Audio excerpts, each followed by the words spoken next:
这是什么？我将沈烨和阿兰惹的元神封印到了此术中。他们都是影子，居然还有元神啊！不错，他们二人本该身死，一切归于太虚，但世间万事皆以常理推之，未免浪费了许多情感。我将他们封印于此，千万年后，能否生出些造化，就再看天意了。哦。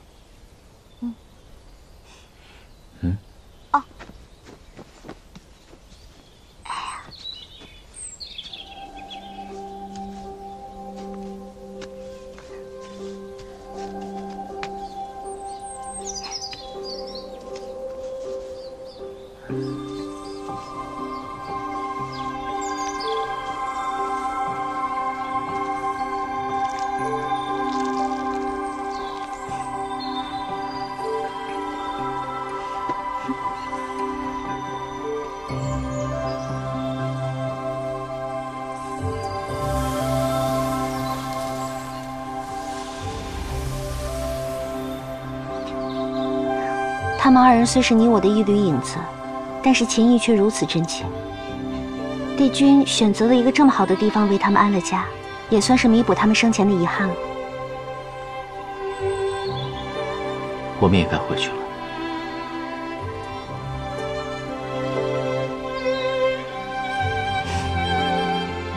你笑什么？我就是突然想起，以前在太晨宫，我当差之时，帝君都没有正眼看过我一眼，现在居然跟我说要一起回去，感觉像是在做梦一样。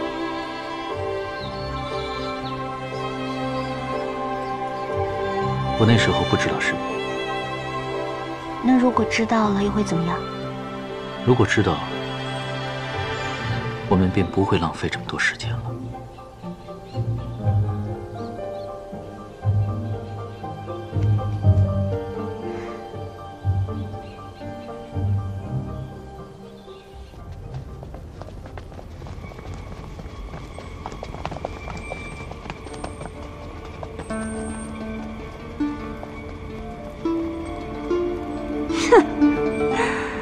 无知小辈，还想封住本尊？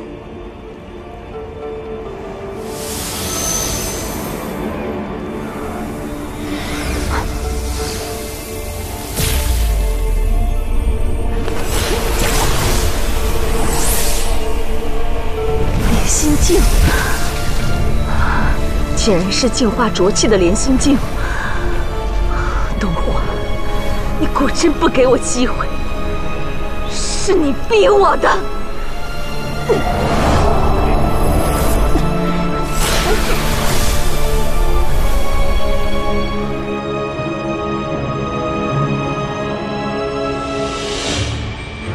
聂初银，快来见我！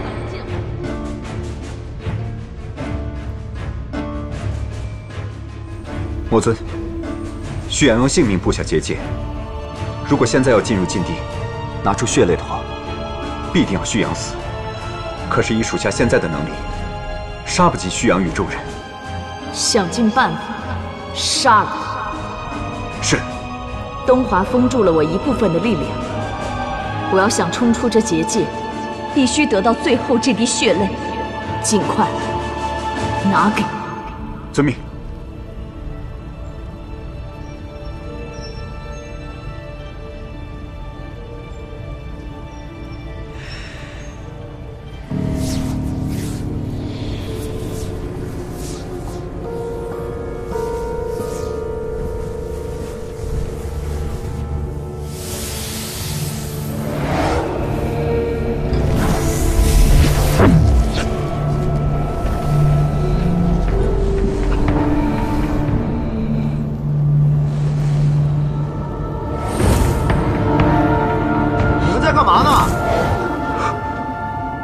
徐阳魔君，我看到你在加强结界，本来想要帮你。结界有问题？感觉有些不太对劲，但是却查不出原因。我帮你一起加强。我也来吧。聂魔君，麻烦你去通知其他几位魔君，就说结界需要加强，务必让他们一同前来。好。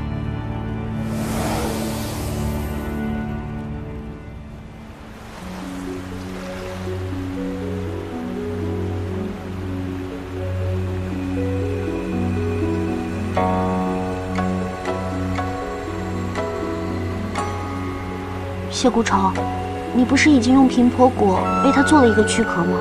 为何他还迟迟不行啊？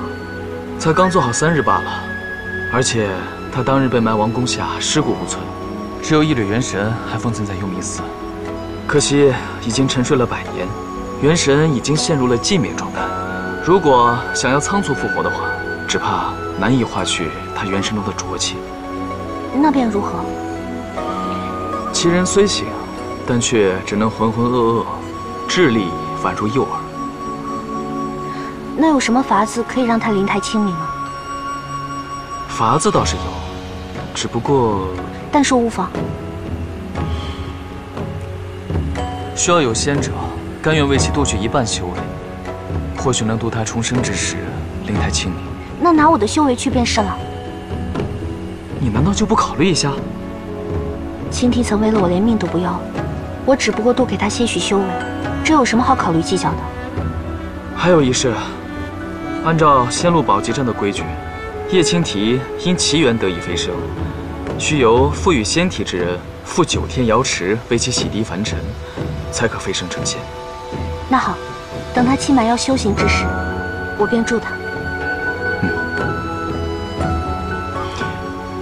哎，先别急，仙体刚刚成型，欲速则不达。等其仙体能够承受之时，我自然会告知于你。好。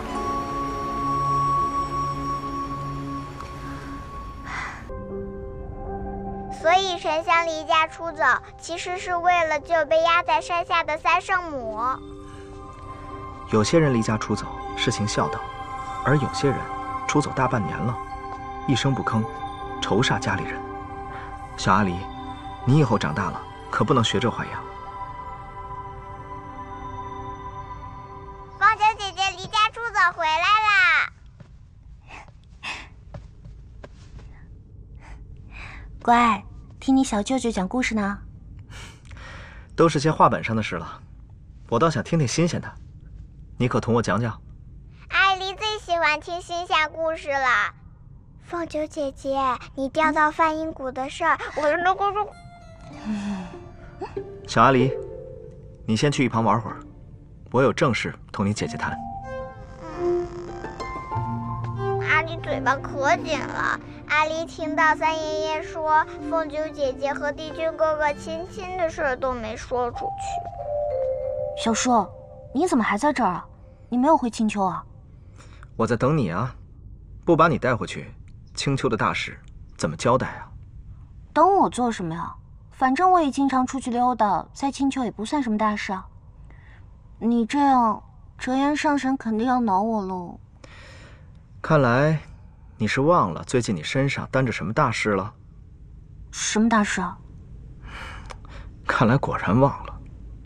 那我提醒你一下，你的冰藏之礼就在15日之后。对了，我真把这事儿给忘了。小叔，你就当今天没见过我吧，我等15日之后再回来好了。原本我是可以变成你的模样替了你，不过既然你回来了，可别再偷懒了。还有15日，每日少睡2-3个时辰，也尽够准备了。可是我一日也才睡4个时辰。怪可怜的。不过年轻人嘛，每天睡1-2个时辰也不碍事，还没到你熬通宵的时候呢，你就知足吧。知道了，我会好好准备的。虽然我们青丘的礼仪不如9重天繁重，不过这大体上的礼仪总得有。好。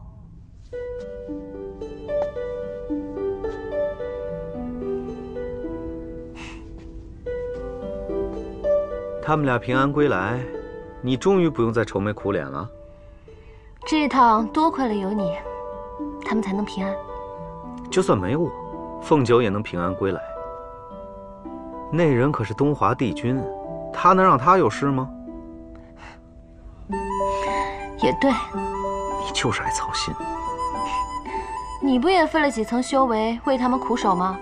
还不是等他们平安归来后，你才放心回九重天的。大概是受你影响吧。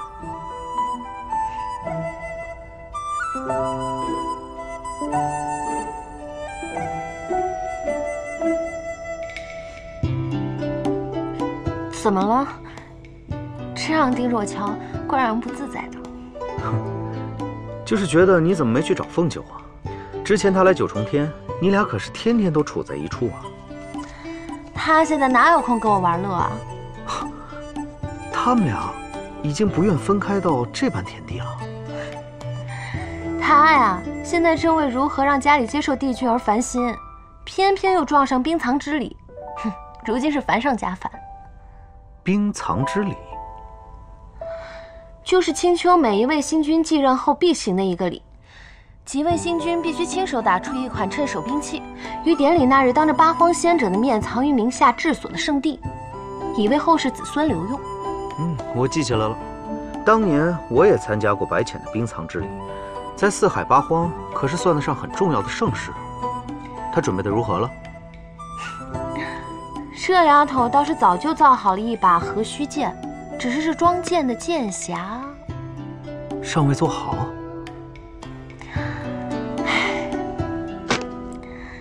他呀，从前想着反正时日尚早，等白浅的婚宴过后多玩耍2个月，再做也不会误事。谁知又掉进了梵音谷，竟将此事忘得一干二净。如今啊，他定是全力以赴在剑匣该选什么材质、做什么样式上了，不敢分心其他了。这样粗心，倒是像足了你。难怪你们俩能成为朋友。可他那儿处着一个东华帝君，帝君做剑匣的水平可谓是一流，有东华在，必定在1、2日完工。这种紧要关头，凤九把他供在那里，不拿出来用一用，岂不是暴殄天物？大约凤九温存几句，东华一心疼，也就帮他做了，何来的烦心困扰？这种风流手段倒是像足了你，怪不得你俩成不了朋友。凤九可是说了，有帝君在，自然是万无一失。但什么事都靠帝君，也忒不上劲了吧？再说，帝君也不想他成一个只能依靠东华帝君的废物。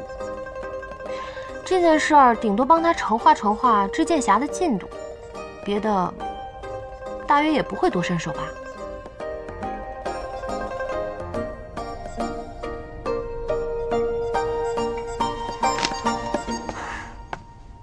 我们打个赌吧。我也很好奇，帝君他会不会主动伸手代劳？想当年白浅的冰藏之礼如此盛大，我们家凤九的也不能落后。若我赢了，你便也要出席凤九的冰藏之礼，给他压阵，出出风头。若是你赢了，我便亲自去拿分坨利池的肥鱼，让凤九给你做半个月的糖醋鱼吃。他的手艺可是1等1的好。这赌注可谓是得意相当。不过考虑凤九的境况，这个赌局还是我赢了比较好。哦不，我赢了好像也不算太好。要是我吃了凤九的糖醋鱼，以东华的秉性，他非得让我吐出来不可。事情就是这样了。本来我想去跟姑姑求个饶的，却没想到距离冰藏之礼还剩下15日，可是我的剑匣还没做好。啊！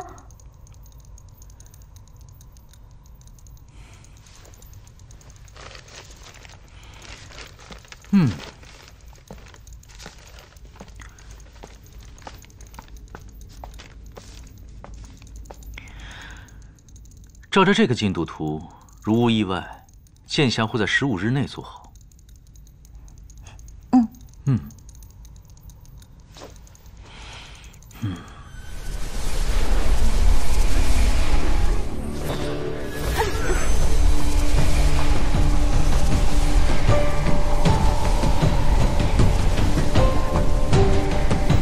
东华，你等着，我不会让你好过。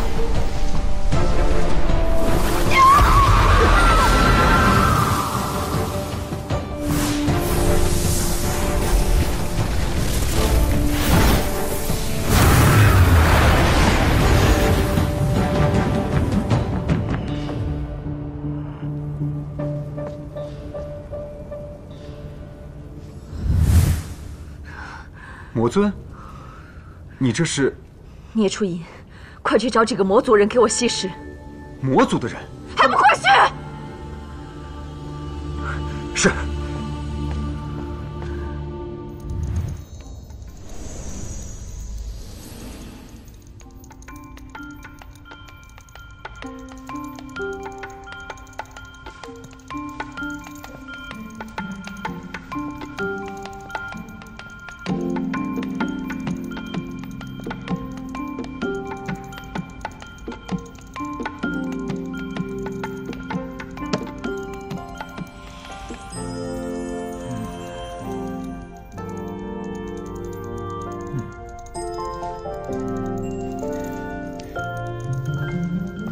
走。是。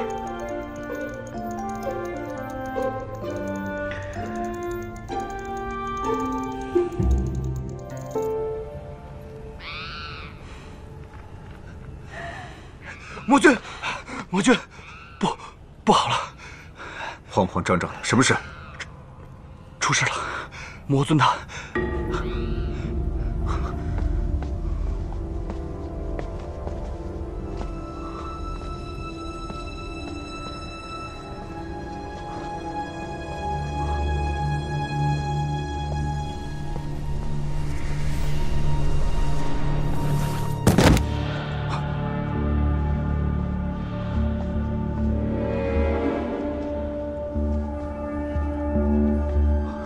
拜见魔尊。拜见魔尊。魔尊，你如此大动干戈，如何可以瞒住众人？这区区10几个废物，怎够本尊享用？是，魔尊你法力无边，但是为了让你恢复功力，我族怕是所剩无几，如何与神族对抗？你现在是在质疑我吗？属下知错，属下不敢。魔尊威武，天地不惧，是我族无上的荣光。妙意渊不断加强，我要尽快拿到血泪。从今日起，每日运送100名魔族弟子供我吸食，不得有误。100名魔族弟子。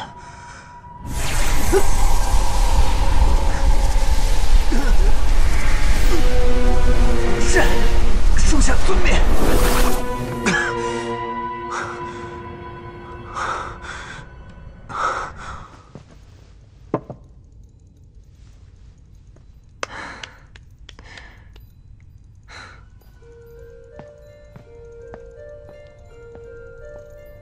帝君，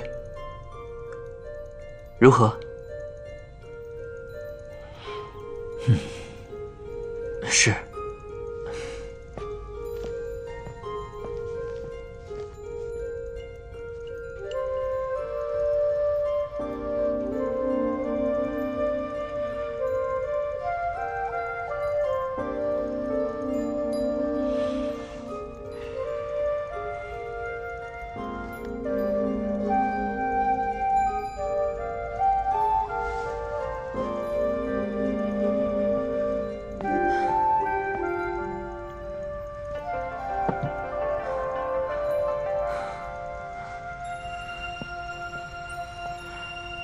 帝君，如何？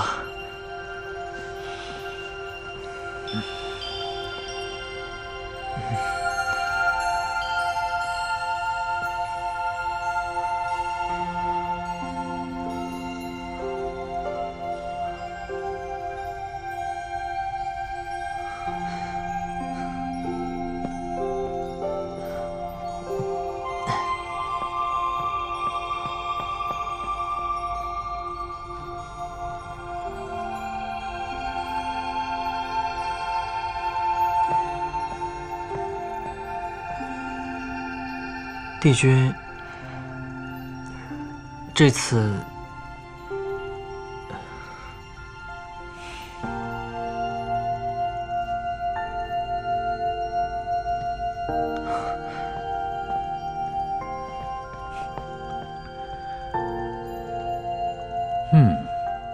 这个位置还不错。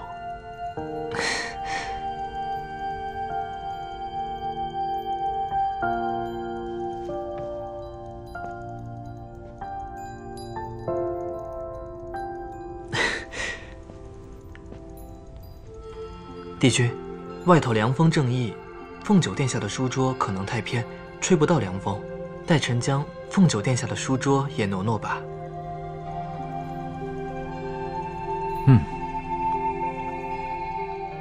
挪挪也好。是。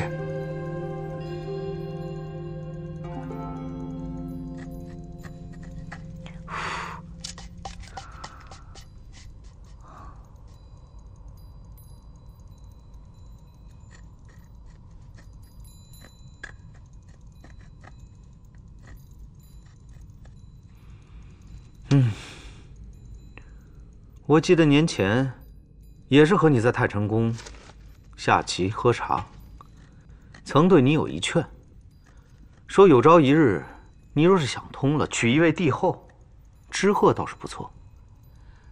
但现在看来，知鹤配你确实勉强了些。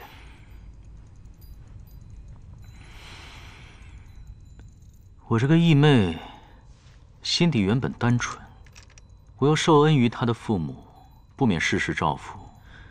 可能是我太过照顾于她，以至于她太过骄纵。所以你把她送去了西海水君那里，再磨一磨她的性子。西海水君为人正直，倒是一个不错的老师。若是知鹤能从他身上学到一二，想必一定会有所长进。你也算是为他步步操心了。不过你等了这么多年，等来凤九，也算是没虚等。果真只有他能承得起你的帝后之位。你今日喝醉了酒，竟难得听你说几句好话。酒倒是没喝，只是从程昱那里听说了一桩事。哦。程昱当初问凤九，问他做剑侠一事为何不找你代劳，他却回答说，凡事要靠他自己，不想靠着你徒长成一废物。当时我只是觉得，这只是他的一番场面话。小姑娘嘛，总是希望有人宠着捧着，但你未曾帮她，她却真的没有什么。那番话，竟然是认真的。小白她一向很懂事。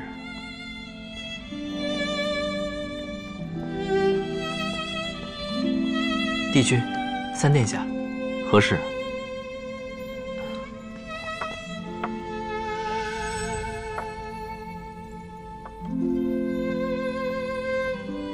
比翼鸟族、夜宵族人都已安排妥当，今日重林已亲自问过。你这一日一问，也过于慎重了些吧？只是，天宫毕竟人多嘴杂，仙娥仙童之间难免传话，只怕这件事情早晚会让凤九殿下察觉。无妨，他现在忙于冰藏之礼，没时间分心。待礼完，我便带他去碧海苍陵，大婚前再回来。你也过于太呵护他了。他才多大，应该好好让他享受一番新婚的喜悦。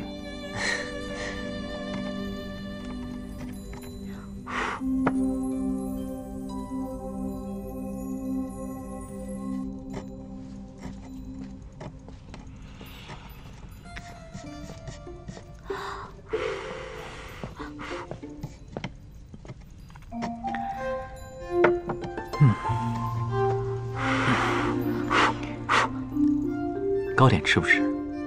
不吃。有粥喝不喝？不喝。喝呀。好。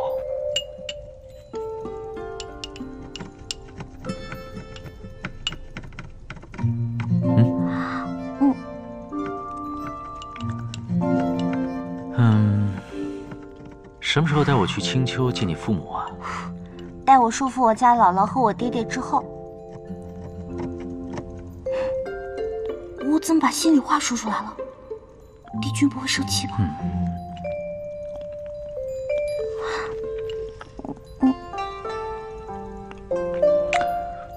累了？累了那就睡会儿，我不累，你靠着便是。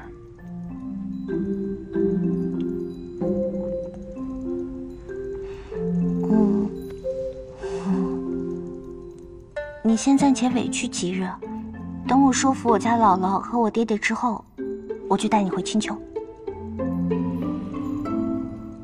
行吧。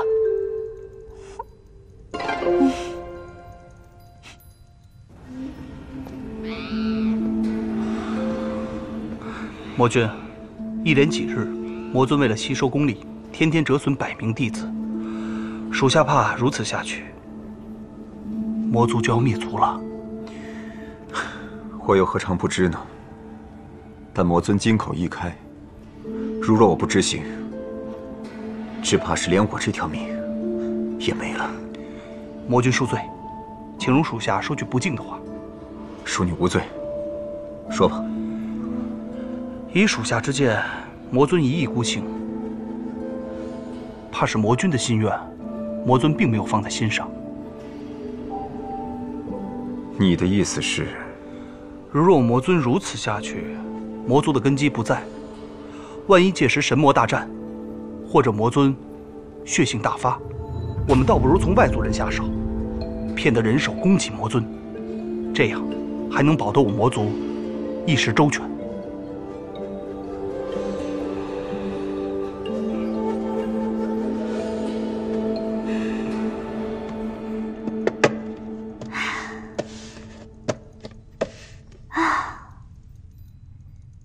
距离冰藏之礼还剩下不到2日了，这桩大事终于要有一个了结了。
我记得苗样的活儿你早就做好了。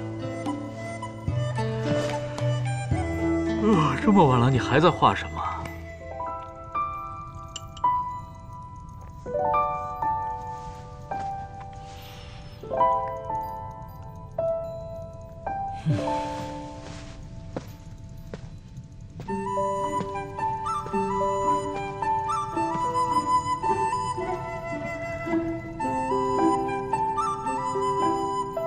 原来画了座房子。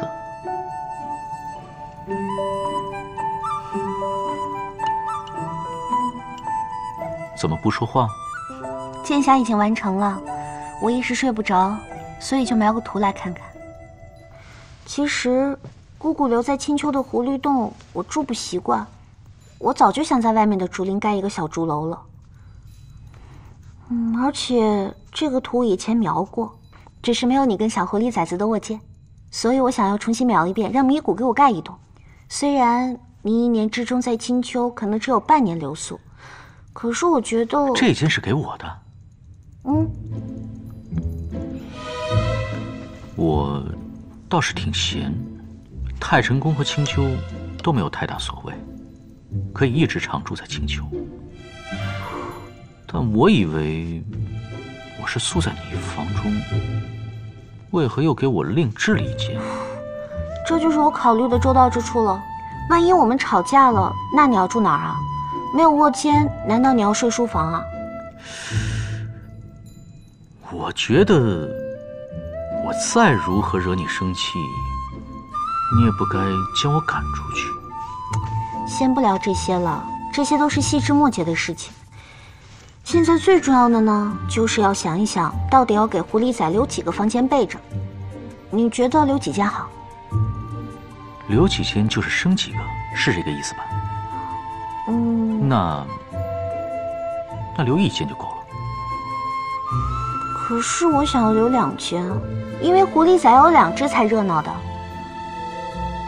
可是呢，我又在想，如果说他们2个人玩得亲，就不亲我这个娘了，到时候不同我玩，我该怎么办？那就生2个。这张图你也不用动了，把我的那间给他们，就这么定了。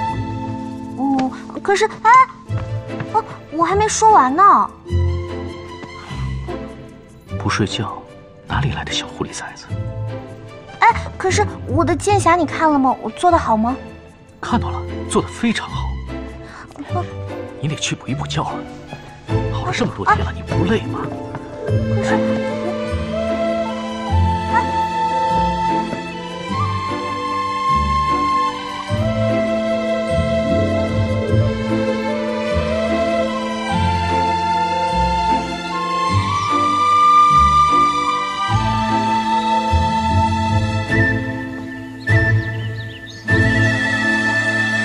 来人还真不少啊。青丘作礼，历来不张请帖。八荒仙者，有意且有空的，来者便是客；无意或没空的，也不勉强。说得好，这就是青丘的做派。不过，尽管如此，什么样的规格，什么样的场合，天上地下排得上号的神仙们，会来哪几位？还是估摸得出的。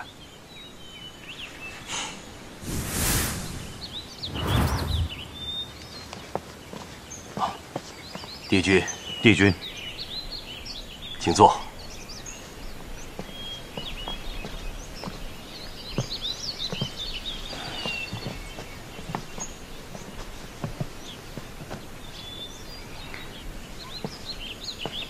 上神，帝君一向不爱凑热闹，今日怎会来参加小九的冰藏之礼？这个嘛，日后自会分享。这冰藏之礼可有什么讲究？今日啊，凤九殿下将提着刚铸成的何须剑，穿过此阵法，过得了才能踏上百级草阶，藏剑于圣峰中。若是过不了，就得重新占卜，待100年之后再行一场冰藏之礼。此阵法何人所设？这阵法是在冰藏之礼开创之初，由白纸帝君亲自种下的法术。待礼台开启之时，法术亦自动开启，合成难以预料的法阵。既是白纸帝君亲自所设，想必不比等闲。这桩礼之所以盛大，是因为他对新君的严苛。若是输了，在这之前100年间铸剑的心力全毁不爽，还丢人。以小白要强的性子，难怪他要连夜通宵了。你算是有眼福的，能亲眼见得凤九的冰藏之礼。他们青丘着盛装行重礼的机会很少，一生中最重的一场礼，也就是这个时候了。前些日子，叶华那小子同我喝酒，言语中十分遗憾，未能亲眼见得白浅上身的冰藏之礼。他只能从典籍中的字里行间去想象他当年的模样。你说，小白他刚出生时是什么样子？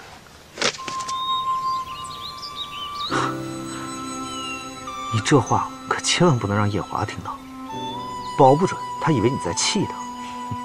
同是青丘的女婿，他可比你早先行事，经验丰富，小心他给你使绊子。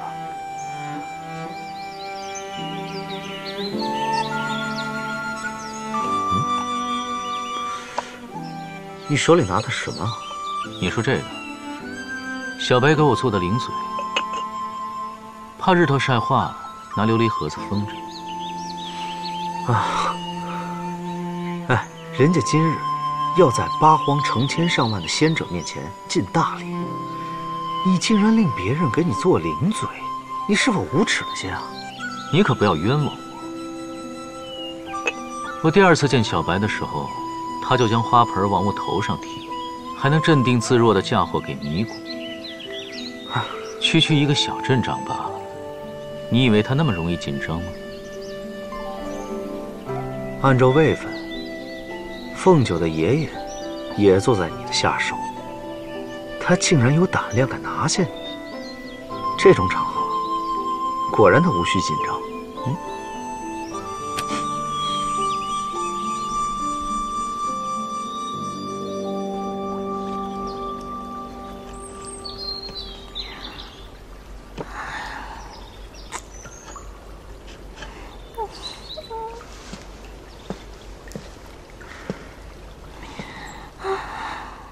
你既已准备妥当，以你的功力，应付冰藏里的几个阵法，应不在话下。怎得如此紧张啊？小叔，我不是紧张这个，爹他来了吗？你这可不是废话吗？今日由你爹替你主持冰藏礼，他能不来吗？那娘呢？其他叔叔呢？你的大事当然都来了，该来的来了，不该来的也来了。不该来的谁啊？东华帝君啊。他怎么来了？我怎么不知道啊？怎么，你不知道他要来吗？小叔，有件事情我需要同你讲一下。何事？一会儿冰藏典礼结束之后，我想带个人去见一见我爹，你可以陪我去吗？莫说这么多了，等冰藏之礼结束之后再说吧。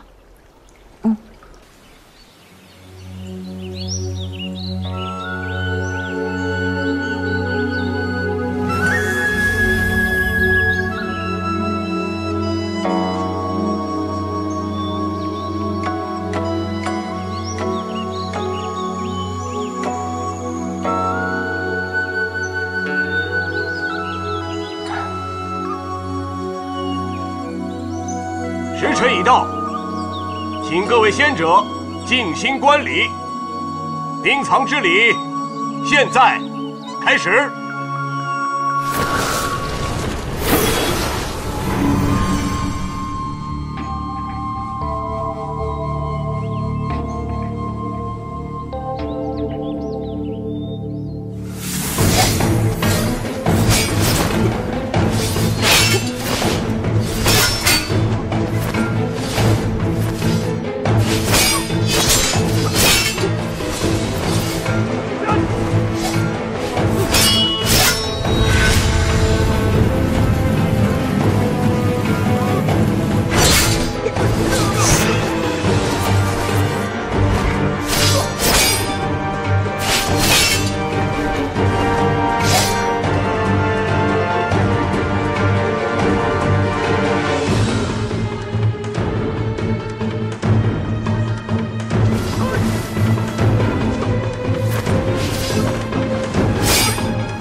就这么打着慢慢拖时辰，肯定是无法破阵的。爷爷施下这个阵法，虽每一回生出的法阵都不尽相同，但结阵的先者始终是10人。这么说的话，那多出来的众人之影，只可能是幻影。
这在大庭广众之下，跟自己心仪的人眉来眼去，这种勾当我竟没干过，真是枉担一个情圣的名号啊！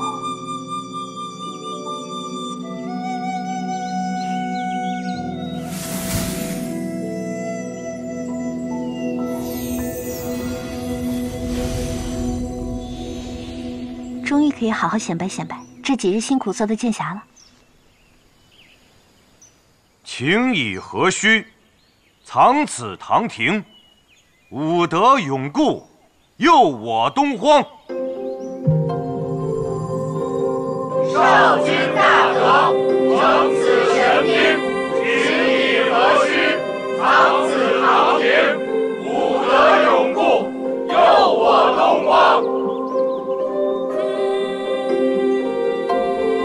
哈哈哈哈哈哈！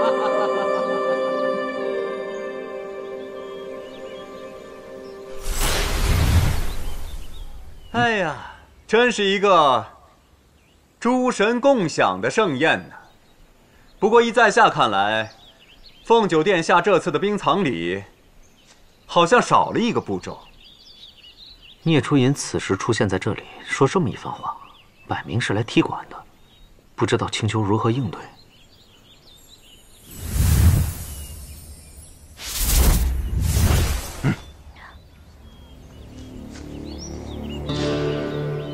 本君听闻，魔族一贯潇洒，不拘礼法，却不想玄之魔君倒是重礼得很。今日我们青丘在自家地盘上行一个古礼，还累玄之魔君大驾前来提点一二，真是惭愧惭愧。白衣上神，此言就诧异了。提点2个字，真的是折煞本君了。不过在下有幸，在洪荒时代看过2场冰藏礼，甚为向往。我记得当时试剑之后皆为比剑，为何现在轮到凤九殿下试剑之后变为藏剑了呢？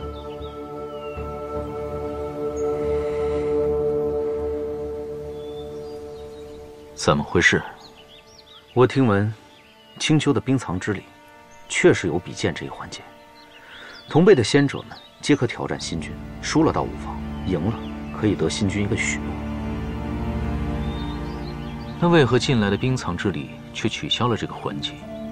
我听闻白纸帝君之所以定下这个环节，是为了激励白家的子孙自小修习，在同辈之中拔得头筹。可后来轮到了白浅女君时，帝后可怜她是个女儿身，就天天跑到白纸帝君面前去哭。白纸帝君后来也生出了一丝恻隐之心，就将冰藏之礼中比剑这一环节自动取消了，且默认今后青丘若再出女君，也可自动取消比剑这一环节。既是如此，聂初吟今日前来比剑，岂不坏了规矩？可惜就是这事儿并没有载入青丘的礼册，也做不得数啊。他今日前来，还能捞上一把，于情于理，你还说不了他什么。既然青丘的冰藏礼法则未变，就该有一场比试。一直听闻凤九殿下剑术出神入化，在下想与凤九殿下切磋一二。即便该有一场比剑，魔君与小女也当不得同辈二字，又何谈切磋？还请魔君自重。白衣上神此言又诧异了。在青丘，凤九属于孙辈，在下也是第3代魔君。那这样看来，我和凤九属于同辈啊。白衣上神，在下最新剑术，诚心想与凤九殿下切磋一二。我是魔族的人，但也是输得起的人。难道凤九殿下是神族的人，却是个输不起的人吗？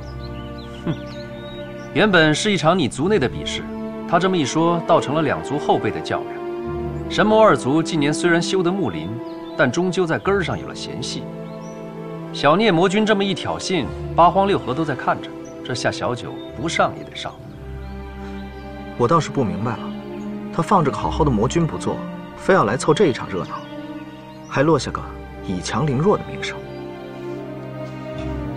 父亲，既然魔君执意赐教，也不知何时能够遇上这样的高手。小九愿一试，定会有许多收获。凤九殿下快人快语，如此甚好。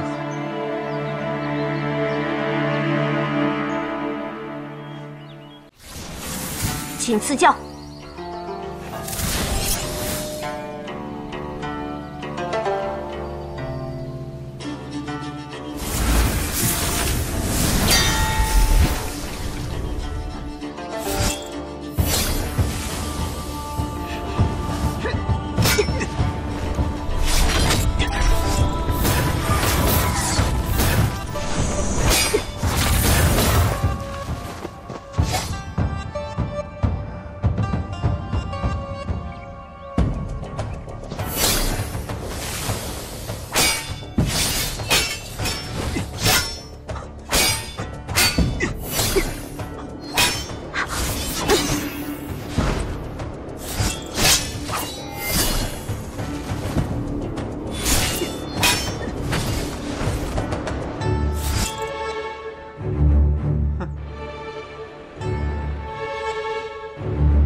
看来是聂某高看了凤九殿下的剑术。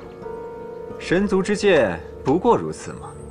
魔君虽长了我8万岁，约莫大了我3倍，但魔君与我毕竟是同辈人，竟没想到能赢了凤九。凤九真是心服口服。殿下还真是牙尖嘴利。不过这场比试是在下赢了，成王败寇。殿下答应聂某的承诺。等等。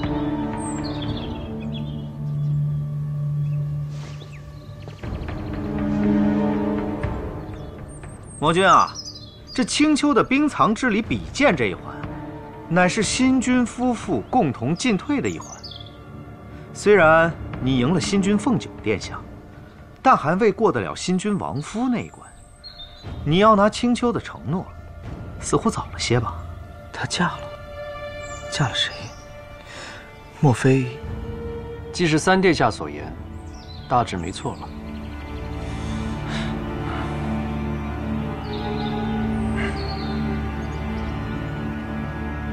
王夫，在下未曾听闻，凤九殿下有王夫。但没关系，在下也未必打不过，请上台吧。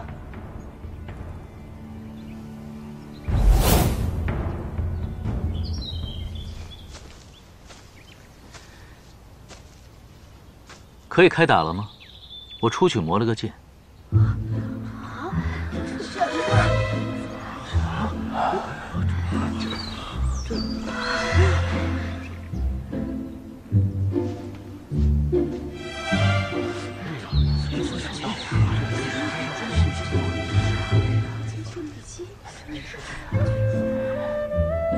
早知道你会输，不用觉得给我丢了脸。累吗？不累。怎么就输了呢？无妨。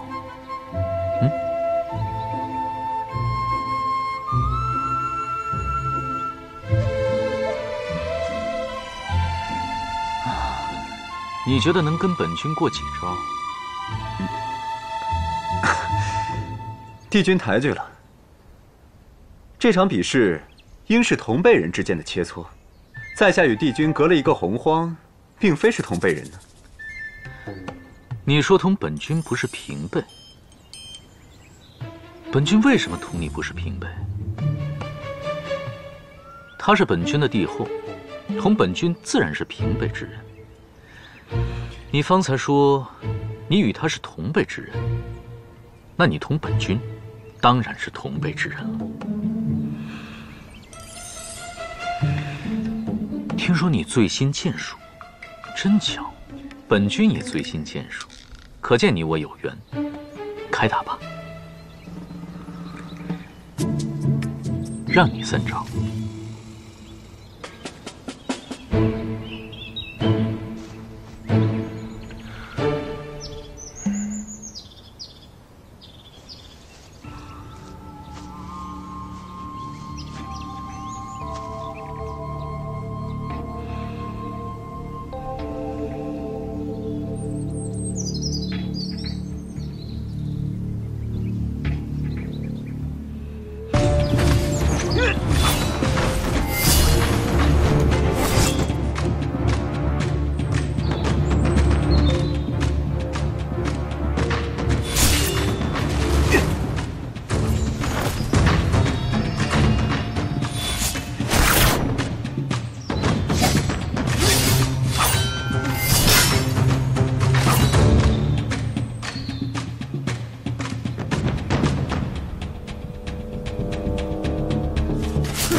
帝君好功力，在下败了。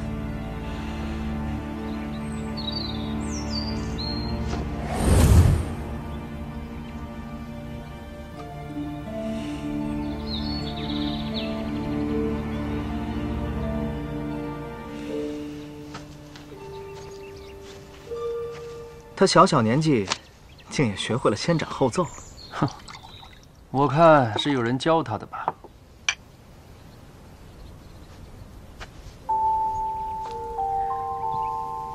你做得很好。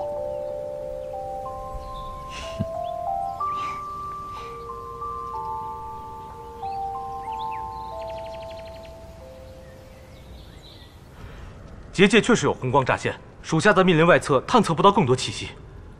聂魔君在的时候倒是……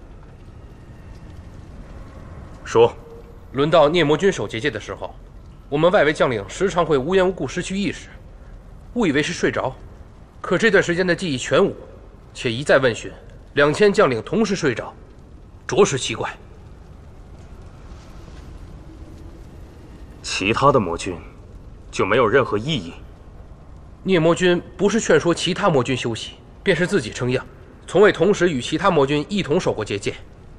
属下调查之前镇守的魔将，问了才知，聂魔君从前就时常进入结界内。他进入结界时都屏退左右，无人得知里面的情况。传我口令，调聂魔君和燕魔君同时镇守结界。没有我的口令，绝不可擅自更改。是。你的伤势如何了？不碍事。聂初银胜凤九虽胜之不武，你也不应该意气用事，硬生生劈断了他的剑啊！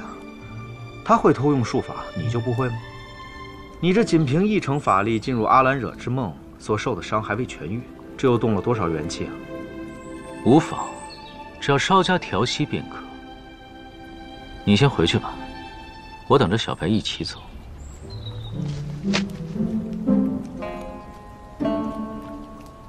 你为何这般看着我？你跟凤九的这段情缘，那句话怎么说来着？真不动则已，一动就跟天雷勾动地火一般。但凡与他沾上边的，你都是这般半分都不肯相让啊！哪里还有稳坐太晨宫、不离世事几万年的尊神模样？那跟程昱沾上边的，你可曾让过半分？我去找小白了，一会儿还要同他一起去拜见岳家。你这样孤家寡人的，还是快回宫去吧。若是有个意外，恐怕过个几万年都没人发现。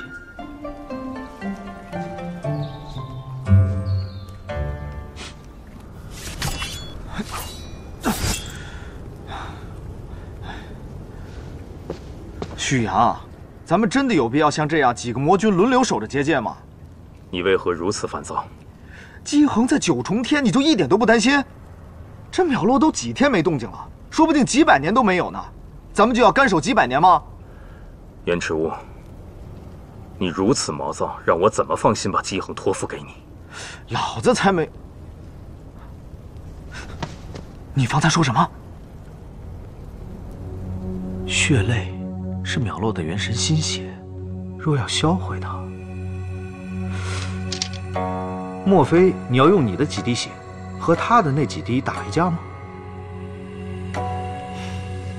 荒谬！血泪不被他炼化，是无法化为元神心血。若我用赤金血攻击，岂不是先要唤醒他的血泪？那便只能用法器了。许阳魔君，若魔族需要，我天族10万将领，大可供你驱使，守结界斩淼落。天下苍生大劫当前，不必在意之前的局域。小言，现在正是魔族生死攸关的时候，姬恒留在九重天会比留在魔族更加安全。等到这些事情过了以后，你再把他接回来。希望到时候，他也能原谅我这个哥哥。至于聂初银，他定有问题，只是我不知道他与淼落是否真的有干系。他若只是觊觎我的魔君之位也就罢了，要是他跟淼落真的有……许阳，哦不，哥哥，你尽管吩咐，要小弟砍谁，一句话的事儿。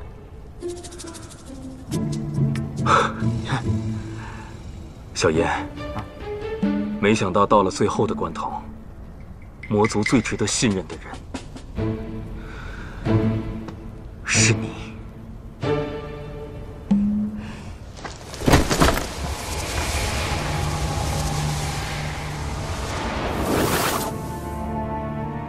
聂初银，既然你在冰藏礼上大出风头，那现在是不是有好消息要告诉本尊？启禀魔尊，属下去青丘，本想讨青丘一个承诺，将功补过，待事成之后再禀告魔尊的。属下想在青丘冰藏礼上赢了凤九，然后讨得他们一个承诺，哄骗他们来魔族供魔尊吸食，这样魔尊的功力便可以恢复。之后神魔大战，青丘狐族更是示弱，一举多得。那么说来，你一心是为本尊筹划？正是。但属下没有想到，在兵